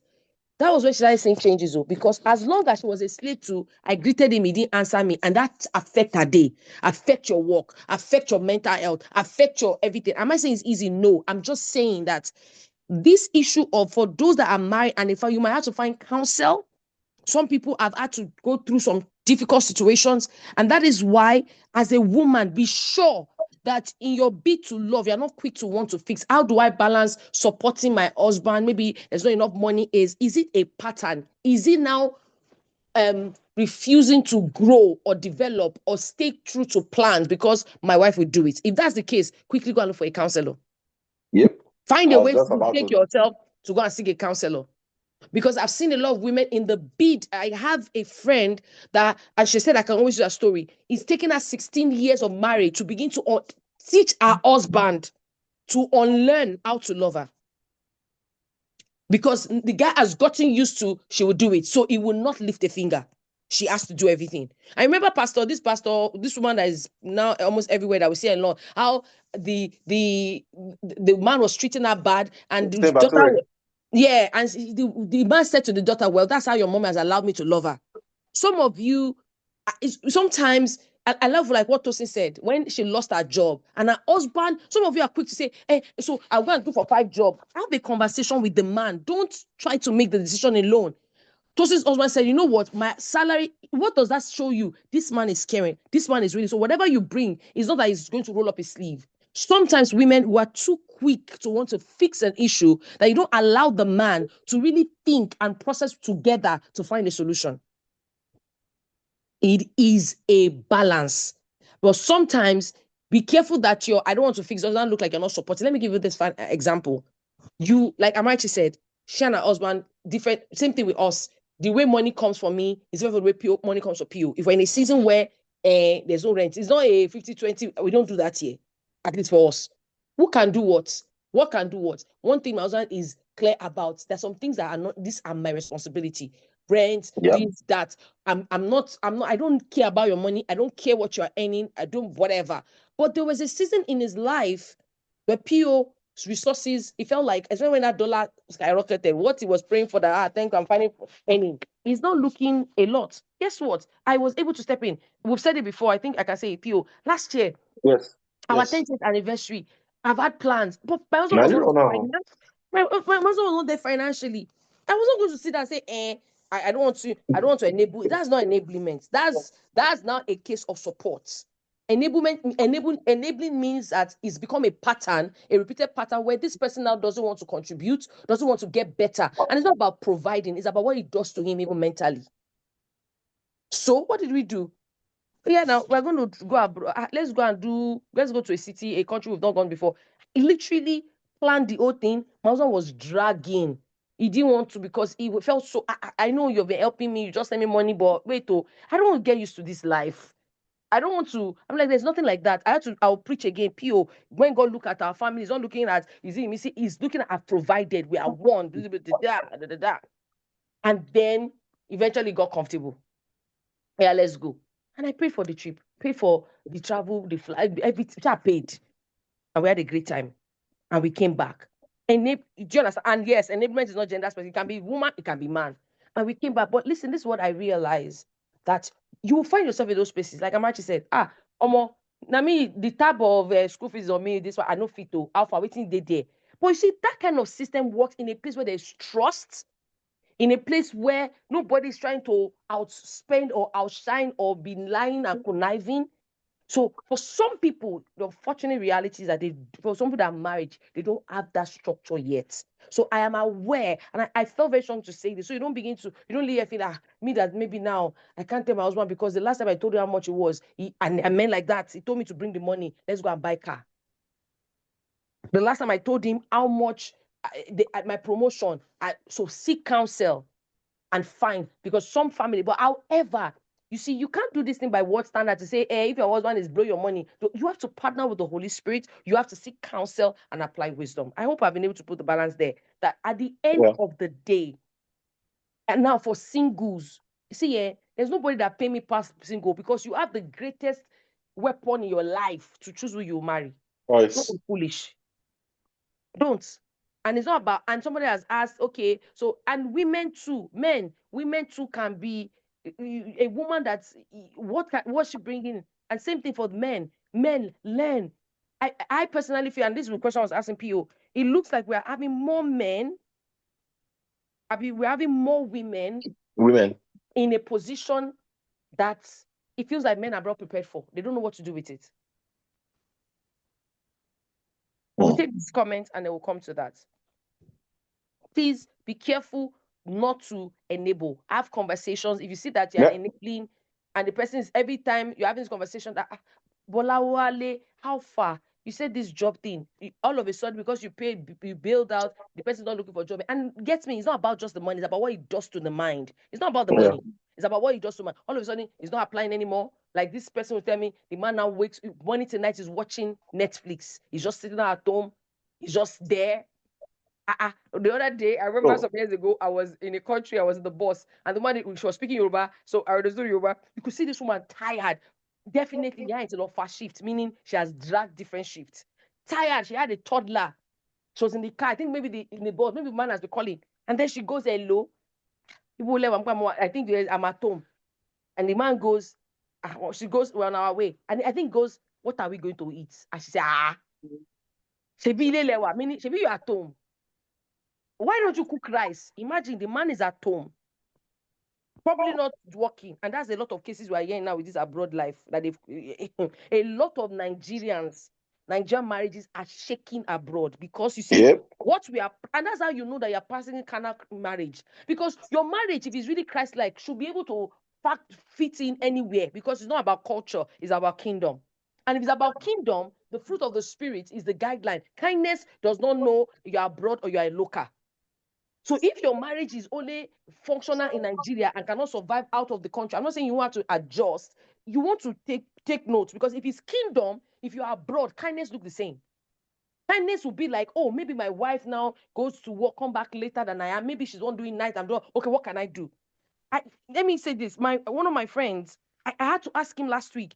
I said, Ibukun, you have to talk to men. It was a lot of people, and those of us in Nigeria, that you can't stay with your children. It's only your wife that can stay with your children. God help you. You say that God is sending you abroad. Hmm. God is your portion, Hmm. because you get there. There's no rosemary. There's no abasim bomb that can call from the kitchen. It's Oops. you, your wife, and your children. And I saw this. I had to ask my friend, and he said, I wasn't like this in Nigeria. I had to learn it. And you know what makes it? Because you genuinely care. It's care and kindness that will make you learn what is needed to be learned in a season to be effective. It's care and kindness. I can't see my wife slaving. I can't see my husband slaving. So this guy will stay with his children. He was with them for almost a year before he got his own job. And I saw him learning how to fry new. He would say, Daddy, we like daddies. We prefer daddy's wrap. He would do wrap. He would take the wife. It's just because she was working. That is kingdom. That is That's kingdom. caregiving. That's care. That's love. Because a lot of people now get there, and now, like particularly, for example, this one I was talking to, the man does not stay with the children. The moment he can't stay with the children alone. So with all the work she's doing, he will go and drop these children in another person's place, because he can't stay with the children alone. So please learn and unlearn. Pio, let's take this last person, and I hope you've Yeah. learned one or two. As Zoom Sorry, user, Zoom just drop also hard. speak. Sorry, love, just to Sorry, speak Zoom in the user. area of enabling.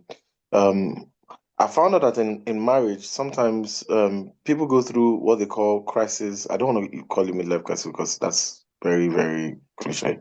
But sometimes men do not know how to get out of a particular wormhole that they find themselves. So you find out that a woman is telling him, do this, but he's irresponsive. Now, how do you manage that as a woman so that you don't name it enabling? Like, okay, a man loses his job and it breaks him because his mindset of money was wrong in the first place. So when that money, when he lost it, he lost his identity, lost respect, everything that we have all talked about. That type of man, you're now saying, go and get a new job, now go and get a new job. And he's still nursing the old, or now his self-confidence is shattered. I was speaking to a guy, great guy doing stuff in the US.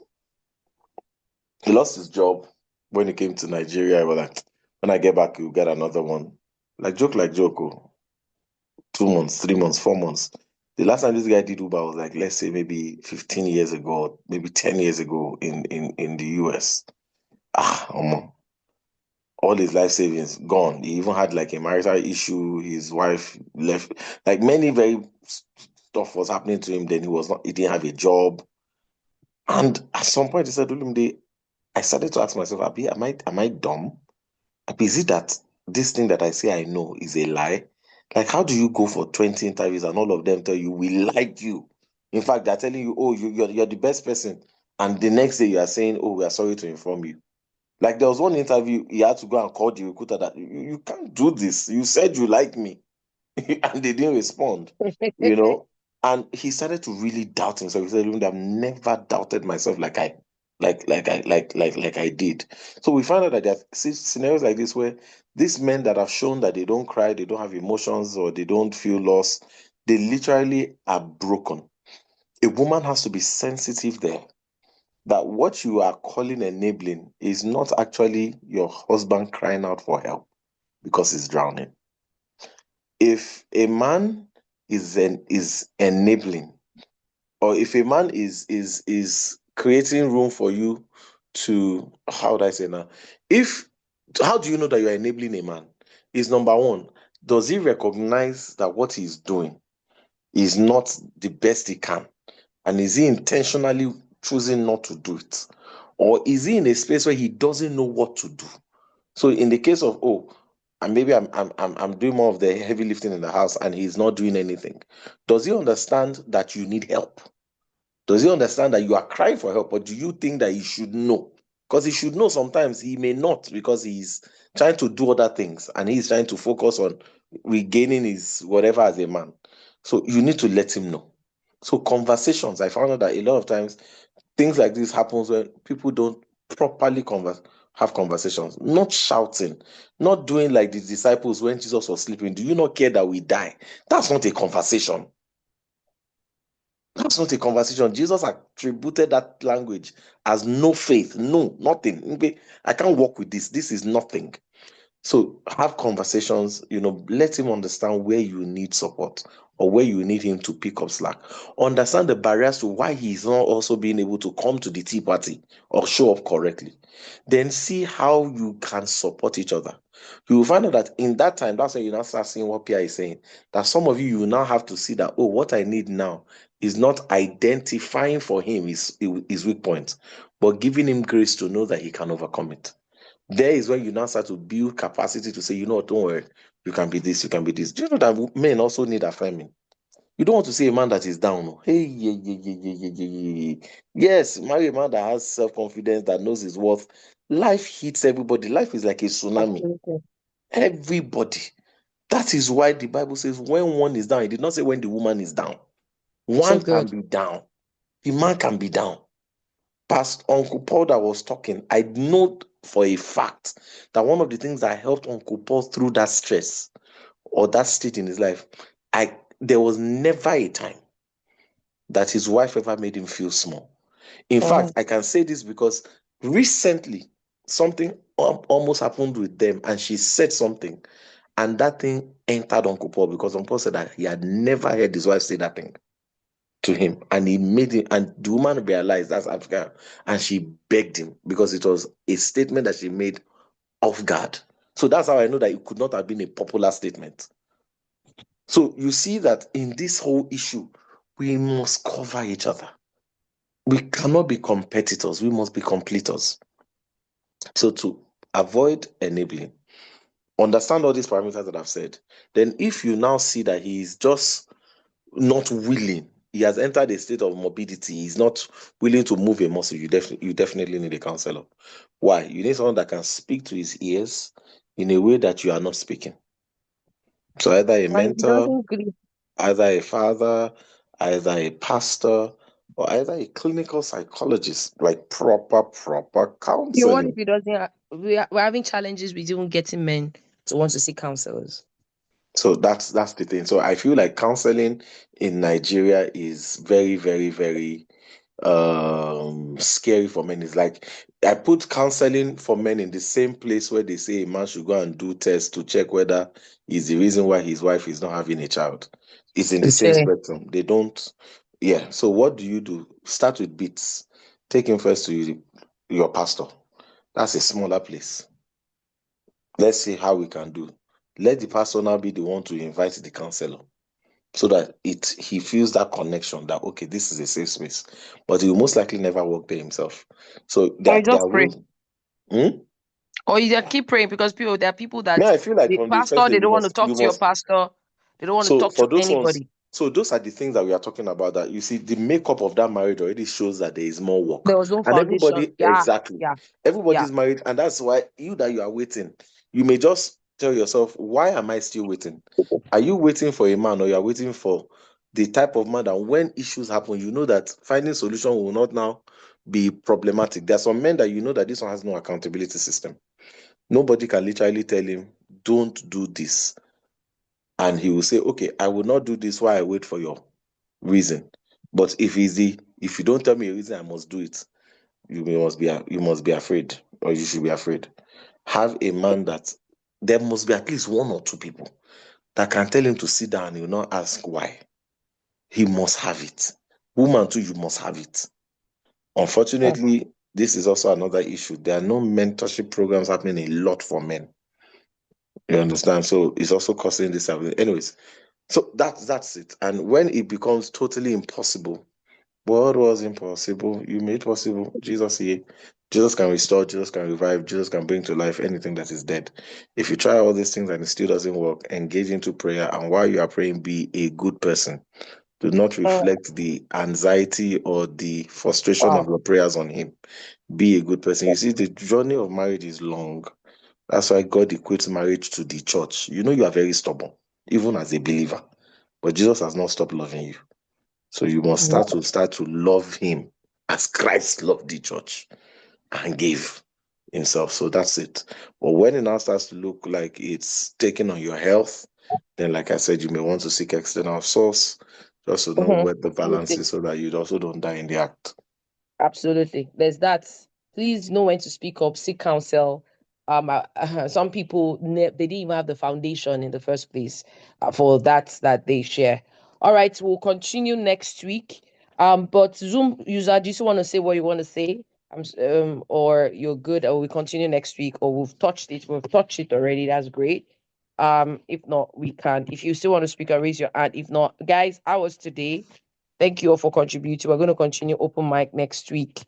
Um, okay, so Rosa is not speaking. All right, so I'll take that as we can move on. Um, so that we can. There are certain people that want to even ask their question because they have a very interesting story. As we go on with this open mic, we will do that. But so far, so good. How are you guys feeling? What have we learned? You can put in the chat box. How has this been? So we'll continue next week. Um, small ideas for Valentine. Men, you are like, oh my God, I don't believe in Valentine. Can I tell you what, women, even the strong woman that say, I don't really believe in Valentine, she doesn't mind. Mm-hmm. She doesn't mind. So, women, am I speaking for you? So, men, they're like, my wife, that one, she doesn't like Valentine. That one, okay. She's always busy, but I don't even give her. In fact, we don't celebrate. In the last 7 years, we have not celebrated, my dear. She doesn't mind. So whatever it is, it could be a card, it could be just a note, it could be something thoughtful, just something. Okay, that's for the married folks. For the single folks as well, please, your body is not a Valentine gift. You don't need it. Yes. So fornication is still a sin. God has not changed his mind. It's not updated the thing. We might struggle. People struggle yet from year to year, but struggle is not licensed to sin and put parameters in place to avoid it.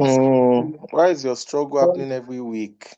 Like, yes, why is your struggle happening every week? It's almost becoming a lifestyle. So you wanna Want to check it to know what you're doing. Be sure you're not doing Lord of the Rings as well. At the same time, you don't have to rush to marry, because self control is not just for when you're dating. When you get married, you realize that you need self control. That's woman Maybe tell you. is still there. You still have to control the bros down there. You woman, you have to keep your body together. So I mean, I'm telling you, this whole thing of we position sex, premarital sex as the thing. There's now marital outside sex. So what's that they call marital infidelity or whatever it's called. So want to keep yourself. Then also, for those that are single, let nobody pressure you. If you need to get offline tomorrow, please by all means do so. It's Saturday, hang out with your friends. You guys should do something fun, play games. Now, single, you know, keep a scene. It And didn't it's kill about nobody. there's no late to arrive in marriage. There's nothing like that, because God is a restorer and He knows how to make things beautiful in its time. If it's by age, listen, man. If it's by age, listen. Don't let anybody. There's no clock. That clock does not exist. It was man-made. At best, run marathon. Thank you so much. Moji's going to be there at marathon. It's our company doing it, so you can join them. Run, yeah, all right. Bond the all the congeners and everything I might be doing you tomorrow. Run it out, Congeniality. their congeniality, part one and two. You can actually, avoid any funny movie that is gonna do you anyhow, and stay away from social is gonna do you anyhow. All right, read your Bible, evangelize, and have a great life. All right, so please, God is good, and don't let marriage be the determinant of His faithfulness or not, or lack thereof. All right, thank you so much. The tension might be high tomorrow, emotions might be busting. Some of you is your first vow together. All right, just coughing out, just gentle cough here and there. For some of you, it's your first vow tomorrow, and you are just, really excited about it. Manage situations, okay? Mm. Oh God. All right. If it's your first time at Feed, anybody, let's celebrate you. If it's your first time joining us, this is the Operation Church. Feed is our, as you can see, our gathering for teaching, conversations, practical ways of doing, living this Christian life. Just raise your hand. All right. Kofoworola, this is your first time. So good. Goes so good. All right. So good. Lovely, lovely. Anybody else? Thank you so much. The team are going to drop a link so you can click on it and feel would like to have your details. All right. Thank you so much. Billion to the billion. Just drop the link. Just click on it so we can have your details. We hope you had a great time. All right. So good to have you here. Is anybody else here? All right. All right. Awesome. Yes, Amarachi said, wow, another vow will happen next year. You'll be fine. Absolutely more. All right. So, welcome, everybody. All right. From Pure and I, happy Valentine's. We love you guys. We know that God will continue. And by the way, is okay, know what I'm saying? Happy Valentine. I say Valentine. We love you. And we want Valentine. we know that it's such a blessing, to do life with you. Don't forget that there are things in scripture. Valentine is not necessarily in Bible, so It's not necessarily case. It's not in it. it's not in Bible, so don't let just day. And you guys can call your friends. And those of you married folks that you have single people around you, please be generous and be gracious. Be gentle. Gentle. If anything, go to your room. You don't need to, all of that. But have fun. All right, signing out. Thank you so much, Pio, for putting this together as always, looking out for us. And Yes, have a God. fantastic day. Don't forget, call time on Sunday, 7 a.m. for all workers. Sunday school starts 7:30. Please let's try to come early to church. Guys, we're doing well. Well done, everybody. Let's do stuff. Let's bring a friend. Remember to bring a friend to church. Bring someone Bring home. someone home. Bring someone home. I mean, let somebody Valentine somebody to church. Bring them to church. You see what I'm saying? Bring them. You know what I Amen. mean? Now, for some of you, maybe you need to have boldness to speak to that sister that you are friend zone, My God. and you have put there. Okay, so maybe it's time to receive courage. Not to say be my maybe it's time. Okay, God be praised. Over to you, Pio. Good night, everybody. Have a fantastic night rest. Good night, everyone. God bless you.